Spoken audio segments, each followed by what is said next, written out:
Pomba Fórum acontece lá no auditório durante o CIAVES. Eu estou aqui com o Eduardo Lowen, que é gerente técnico para Santa Catarina e Rio Grande do Sul da Cobb Laticam.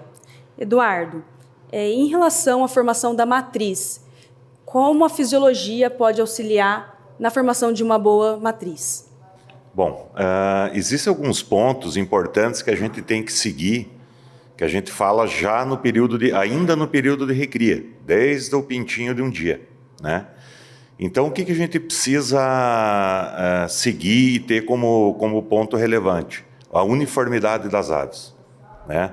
A gente precisa fazer um preparo dessas aves para que no momento que a gente transfira elas para a fase de produção que a gente fala, né, que elas estejam conformadas. E nesse momento que a gente está transferindo as aves, ocorre a fotoestimulação. O que é a fotoestimulação? É você trazer aves que estão com 8 horas de luz, em torno de 1 a 2 lux de intensidade luminosa, e passar para um incremento, por exemplo, de 8 para 12 horas. Dependendo dos estados do Brasil, como os estados do Sul, você acaba passando de 8 para 14 horas. Né?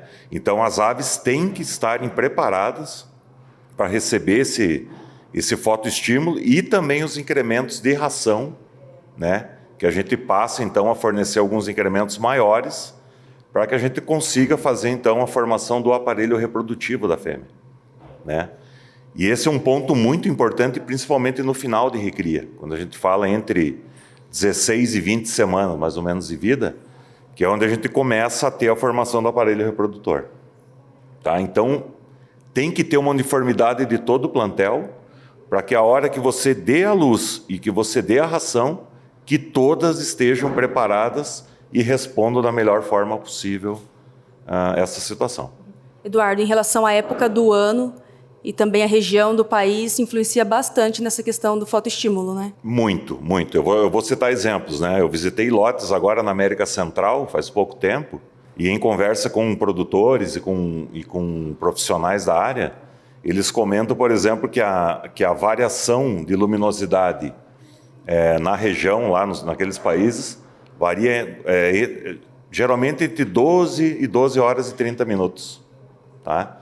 Se você pegar a região sul nossa aqui do Brasil, nós estamos falando, por exemplo, no dia mais comprido do ano, que é lá final de dezembro, nós estamos falando aí em torno de 14 horas, às vezes até 14 horas e 15 minutos.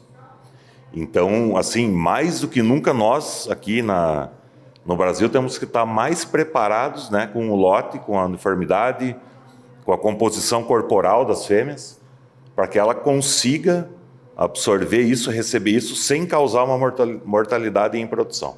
E em relação ao manejo, Eduardo, como que o técnico e o produtor ele pode tornar mais eficiente e mais correta nessa formação da fêmea? Então, assim, o que acontece?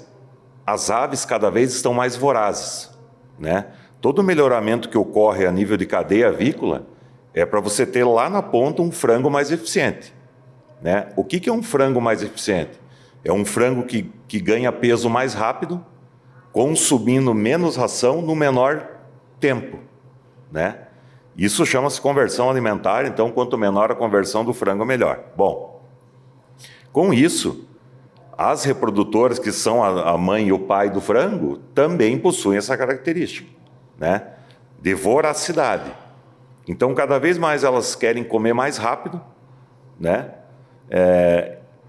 Quando antigamente se levava 2 horas para esse consumo, hoje a gente fala em 50 minutos, 1 hora.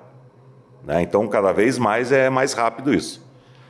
Os equipamentos não evoluíram muito. Né? Tivemos alguns avanços, como comedouros de prato, comedouros de calha suspensa, que você acaba distribuindo a ração no comedouro erguido, sem a ave ter acesso. Né? Então, a gente teve algum avanço, sim, tecnológico, mas o grande ponto é garantir, né, que todo esse nutriente que se investe, né, coloca-se aditivos em ração, faz uma ração de qualidade, mas nós temos que fazer com que isso chegue de uma forma correta no bico da ave. Né? Então, por exemplo, espaço de comedouro, ou número de aves por prato, a gente tem que seguir a recomendação. Porque se cada vez mais elas estão vorazes, se você daqui a pouco não der o espaço necessário para que todas comam, se alimentem, você acaba desuniformizando o lote, né? E tem outros pontos, por exemplo, fornecimento correto da água, né? As aves têm a tendência de tomar água e depois ir se alimentar, né? Ou até mesmo o contrário, mas tem que ter a quantidade de água, de bico, de nípel lá correta para que as aves consigam tomar. Que mais? Tem que ter a quantidade correta de aves por metro quadrado, que é a densidade, né? Se tiver muitas aves por metro quadrado, acaba que elas acabam se amontoando para comer nesse comedouro e às vezes ela tendo dificuldade de comer, ela não vai querer ir no ninho lá botar ovo. Então a gente começa a ter um percentual maior de ovo de cama, sabe? Então são cuidados básicos de manejo, né, que as casas genéticas orientam, né, isso é repassado, mas que a gente tem que seguir, porque senão, se a gente não conseguir colocar isso tudo para a galinha comer lá e ter o que precisa, a gente vai ter problema. Cuidados práticos e que às vezes são negligenciados, né? O pessoal às vezes pensa tanto na nutrição e em outros pontos e acaba pecando um pouco nesses cuidados. Na verdade, assim, ó, por exemplo, quando você vai fazer um projeto novo, por exemplo, quero fazer um núcleo, né, com, sei lá, 4, 5 galpões. Para você otimizar financeiramente isso, às vezes é necessário, ou as empresas, ou os produtores acabam colocando mais aves por metro quadrado, sabe? Colocando mais aves por metro quadrado, que nem eu comentei, acaba faltando comedouro. Então, por um lado, você investe em nutrição, mas por outro, você não dá condição para que ela se alimente de uma forma correta. Muito obrigado, Eduardo, e continue acompanhando a cobertura do CIAVES na AgriNews TV Brasil.